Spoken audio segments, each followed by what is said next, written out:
रात का आसमान हमेशा से साक्षी रहा है उन ताकतों का जो मानव सभ्यता की सीमा से ऊपर उठकर आकाश पर अधिकार करती जताती हैं। कभी इन पर अमेरिकन जेट्स की गूंज होती थी तो कभी रूसी विमान अपने थ्रस्ट से हवा को चीरते थे और आज उसी आसमान में एक नया नाम अपनी छाप छोड़ रहा है। वो है भारतीय वायुसेना, एक ऐसी ताकत जो अब न केवल एशिया बल्कि पूरी दुनिया में अपना प्रभाव दिखा रही है। आज की दुनिया के सबसे ताकतवर एयरफोर्स की सूची में भारत ने तीसरा स्थान हासिल किया है। पीछे रह गया है चीन और पाकिस्तान तो टॉप 10 में भी नहीं दिखाई देता है। यह कहानी है उस देश की जिसने कभी ब्रिटिश बाईप्लेन से अपनी उड़ान शुरू की थी और आज स्टील, सैटेलाइट और सुपरसोनिक ईगो में पहुंच चुका है। साल 2025 में जारी ग्लोबल एयर पावर इंडेक्स ने सबको चौंका दिया। रिपोर्ट के अनुसार अमेरिका की यूएस एयरफोर्स अभी भी नंबर 1 पर है, रूस दूसरे स्थान पर है, लेकिन तीसरे स्थान पर अब भारत है। चीन जो खुद को सैन्य तकनीक का दिग्गज बताता था, भारत से पीछे हो गया है। यह सिर्फ एक रैंक नहीं है बल्कि रणनीतिक सोच, आत्मनिर्भर तकनीक और दशकों से अनुशासन का परिणाम है। जब रिपोर्ट आई तो पश्चिमी विश्लेषक हैरान थे, क्या भारत की वायुसेना वाकई अब इतनी शक्तिशाली हो गई है? जवाब है हाँ। ऑपरेशन सिंदूर में जब भारतीय वायुसेना ने कुछ ही घंटों में अपने विरोधियों की रक्षा परत को ध्वस्त कर दिया। ऑपरेशन सिंदूर कोई सामान्य सैन्य कार्रवाई नहीं थी, यह एक तकनीकी, रणनीतिक और मानसिक क्षमता का प्रदर्शन था। राफेल जेट ने मिराज और सुखोई के साथ मिलकर एक बहुस्तरीय अटैक फॉर्मेशन बनाया। भारतीय पायलट ने कुछ ही मिनटों में लक्ष्य को पहचान कर उसे सटीकता से नष्ट कर दिया। इस ऑपरेशन के दौरान ब्रह्मोस एयर लॉन्चर वर्जन ने अपनी सटीकता साबित की और आकाश में उड़ते हुए तेजस ने यह संदेश दिया कि अब मेड इन इंडिया सिर्फ एक नारा नहीं है बल्कि युद्ध के मैदान की वास्तविकता बन चुका है। उस दिन पूरी दुनिया ने देखा कि भारतीय वायुसेना अब दूसरों पर निर्भर नहीं है। भारतीय वायुसेना का इतिहास गौरवशाली है, लेकिन हाल के वर्षों में जो बदलाव आया वह असाधारण है। कभी हमारे पास विदेशी विमानों का मिश्रण था, ब्रिटेन, फ्रांस, रूस से आए मॉडल, पर आज भारत खुद अपने विमान बना रहा है। तेजस इसका सबसे बड़ा उदाहरण भी है। हल्का, फुर्तीला और पूरी तरह स्वदेशी तकनीक पर आधारित यह विमान अब कई मिशनों में शामिल हो चुका है। आने वाले वर्षों में इसका अपग्रेडेड वर्जन तेजस MK2 और फिर 5वीं पीढ़ी का M का भारत को नई ऊंचाई पर ले जाएगा। आज भारत के पास 1700 से अधिक विमान हैं, जिनमें से करीब 700 फाइटर जेट्स है। सुखोई 30 MKI इसकी रीढ़ भी है। रूस से मिला यह प्लेटफॉर्म भारत ने अपने हिसाब से कस्टमाइज किया। इसमें इंडियन एवियोनिक्स और ब्रह्मोस मिसाइलें फिट की। यही संयोजन इस विमान को दुनिया का सबसे खतरनाक मल्टीरोल फाइटर बनाता है। राफेल की बात करें तो वह गेम चेंजर साबित हुआ। मिटियोर और स्केल्स मिसाइलों से लैस यह जेट किसी भी मौसम, किसी भी इलाके में घुसकर टारगेट को नष्ट कर सकता है। भारत की एयरफोर्स केवल विमान नहीं उड़ाती, वह एक नेटवर्क सेंट्रिक फोर्स बन चुकी है। यानी हर विमान, हर रडार, हर कंट्रोल सेंटर एक ही डिजिटल नेटवर्क में जुड़ा है। भारतीय वायुसेना का integrated air command and control system दुनिया के सबसे उन्नत सिस्टम में गिना जाता है। यह न केवल भारत की सीमाओं की रक्षा करता है बल्कि रियल टाइम डेटा के जरिए आसमान में हर हरकत पर नजर रखता है। इस सिस्टम की वजह से किसी भी दुश्मन विमान या मिसाइल के भारत की सीमा में प्रवेश करने की संभावना लगभग असंभव है। दुनिया में जब भी कोई सैन्य शक्ति का आकलन होता है तो सिर्फ संख्या नहीं बल्कि गुणवत्ता के मायने रखती है। चीन के पास भले ही ज्यादा विमान है, लेकिन भारत की बढ़त उसके क्वालिटी इंडेक्स से आती है। चीन के कई विमान पुराने सोवियत डिजाइनों पर आधारित है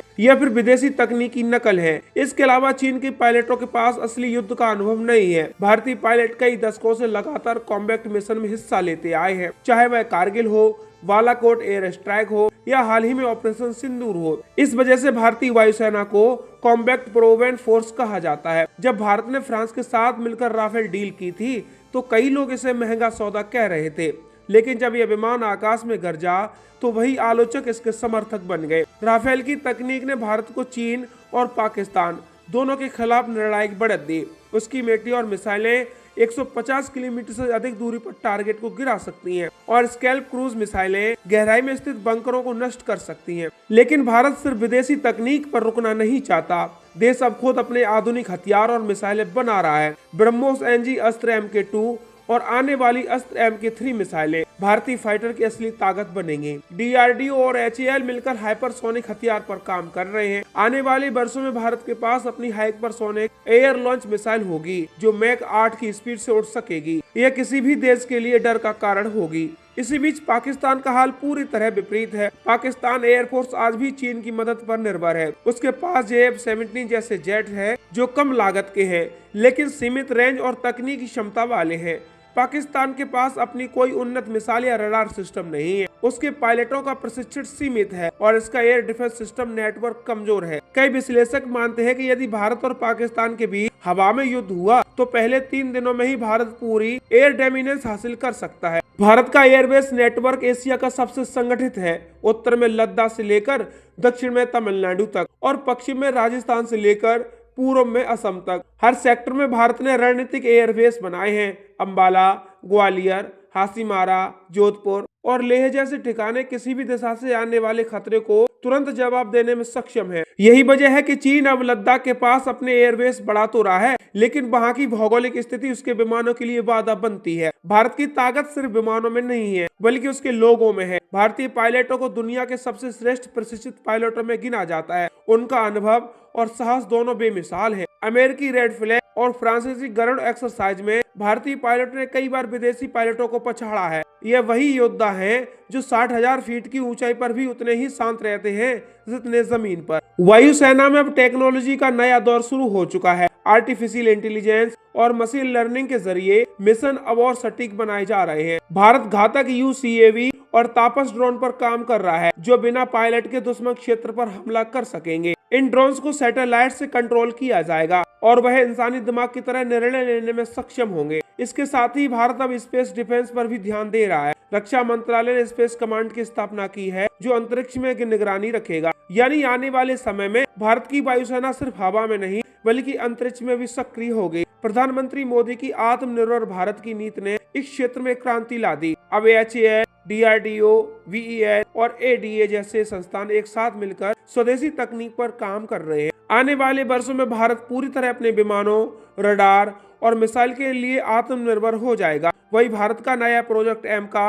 यानी एडवांस मीडियम कॉम्बैट एयरक्राफ्ट 5वीं पीढ़ी का स्टेल्थ फाइटर होगा जो F-35, SE-57 जैसी श्रेणी में आएगा। इसका प्रोटोटाइप 2026 में उड़ान भरेगा। इसमें रडार अवॉइडेंस, सुपरसोनिक क्रूज और AI आधारित हथियार नियंत्रण प्रणाली होगी। इसके साथ भारत दुनिया के उन चुनिंदा देशों में शामिल हो जाएगा जिनके पास अपने स्टील फाइटर तकनीक है। अगर आप भारत की रणनीति को समझना चाहें तो यह सिर्फ बचाव की नहीं बल्कि डिटरेंस की रणनीति है। यानी दुश्मन को यह एहसास दिलाना कि हमला करना उसके लिए विनाशकारी होगा। इसके लिए भारत ने नो फ्लाई जोन क्षमता विकसित की है। बंगाल की खाड़ी और अंडमान निकोबार क्षेत्र में भारत ने कई बार प्रशिक्षण भी किए हैं। जब भारत ने हाल ही में 3,550 किलोमीटर लंबा नो फ्लाई जोन घोषित किया था तो पाकिस्तान में हड़कंप मच गया था। भारत की एरियल इंटेलिजेंस अब इतनी उन्नत है कि सीमा पर किसी भी गतिविधि को तुरंत पकड़ा जा सकता है। DRDO को नेत्रा और फैल्कॉन एवेक्स सिस्टम आकाश में उड़ते हुए एक साथ सैकड़ों किलोमीटर तक नजर रख सकते हैं।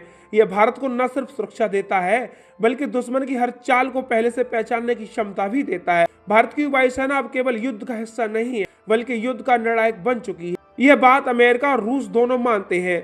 भारत अब किसी भी ज्वाइंट ऑपरेशन में नेतृत्व करने में सक्षम है। हिंद महासागर में भारत की हवाई निगरानी क्षमता चीन को पीछे धकेल चुकी है। दूसरी तरफ चीन की परेशानी भी बढ़ रही है। उसके J-20 स्टेल्थ फाइटर को भले ही वह प्रचारित कर रहा है लेकिन उनकी विश्वसनीयता पर सवाल है। कई रक्षा विशेषज्ञ मानते हैं कि चीन के स्टेल्थ विमान उतने अदृश्य नहीं हैं जितने वे बताए जाते हैं। उनके इंजन में समस्या है और उनका एवियोनिक सिस्टम भारत के राफेल या आने वाले एमका की तुलना में कमजोर है। भारत के पास न केवल उन्नत तकनीक है बल्कि अनुभवी रणनीति का नेतृत्व भी है। एयर चीफ मार्शल स्तर से लेकर ग्राउंड क्रू तक हर व्यक्ति अत्यंत प्रशिक्षित और मिशन केंद्रित है। यह वही संयोजन है जो भारत को दुनिया की तीसरे सबसे ताकतवर एयरफोर्स बनाता है। आज जब दुनिया में युद्ध का स्वरूप बदल रहा है, हवा से जमीन, हवा से अंतरिक्ष तक, भारत उसी गति से अपने सिस्टम को आधुनिक बना रहा है। Software defined radio, AI mission support और लेजर आधारित डिफेंस सिस्टम अब भारतीय वायुसेना के योजनाओं में शामिल है। 2035 तक का लक्ष्य है पूर्ण आत्मनिर्भर वायुसेना बनाना। उस समय तक देश के पास 5वीं पीढ़ी के स्टेल्थ जेट और हाइपरसोनिक मिसाइलें और AI संचालित ड्रोन फ्लीट होगी। तब भारत न केवल अमेरिका रूस के बराबर होगा बल्कि कई मामलों में आगे भी होगा। आज जब भारत ने अमेरिका और रूस के बाद तीसरा स्थान हासिल किया है तो यह उपलब्धि केवल रक्षा मंत्रालय या सेना की नहीं, यह पूरे देश की है। यह 90 वर्षों की लगन, समर्पण और बलिदान का परिणाम है। दुनिया अब जान चुकी है कि अगर आसमान में कोई शक्ति है जो निर्णायक बन सकती है तो वह भारत की वायुसेना है। अब भारत को कोई कमतर नहीं आंक सकता क्योंकि जब भारतीय वायुसेना उड़ान भरती है तो पूरा आकाश भारतीय हो जाता है। हवा की इस गूंज में अब सिर्फ इंजनों की आवाज नहीं बल्कि आत्मविश्वास की धुनी है। यह आवाज बताती है कि भारत अब रक्षक नहीं बल्कि निर्णायक शक्ति बन चुका है। और जब नीले आसमान में त्रिवर्ण ध्वज के रंग फैलते हैं तो वह दुनिया समझ जाती है भारत सिर्फ जमीन का नहीं अब आसमान का भी बादशाह है।